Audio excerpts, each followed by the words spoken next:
Здравствуйте, дорогие друзья! У Бардыка приобрел на канале вот таких вот двух красавцев.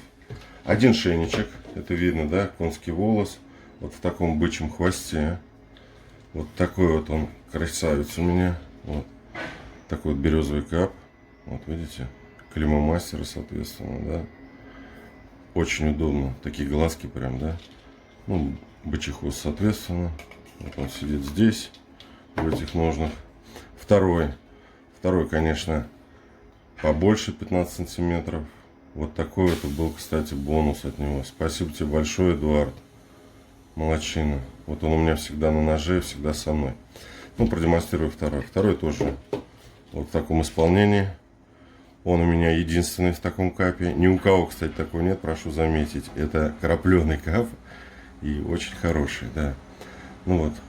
То есть, вот видите, такой дом. Ну, сейчас, ладно, мы демонстрацию быстренько сделаем, что они могут. То есть, вот два ножа. Все, конечно, изготовление. Там ставят рыбу, масло, как у Эдуарда было. А мы вот такое хозяйственное чисто. Вот быстренько сейчас продемонстрируем шейничек. Вот. Берем обычный перчик, который потом пойдет в салат. И смотрите, что он затворяет. Просто вот не надо, оп, как газетку, как бумажку, да? Капусточку. Оп, смотрите. Оп, просто бомба. Ну ладно, не суть. Сейчас сделаем второй. Вот такая красота получается у нас с одним. Ну, соответственно, мой любимчик, этот у меня жена выбрала, потому что он у нее.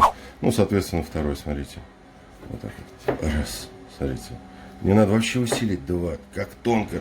Ломтики, которые потом пойдут в салат. Ну, и, соответственно, капусточка. Вот, видите, что? Смотрите. Смотрите, как тонко. Ой, блин, навел, сейчас жена увидит, конечно, ругать будет. Так что, коллеги, вот такому вниманию, вот таких два красавца. Просто бомба, просто супер.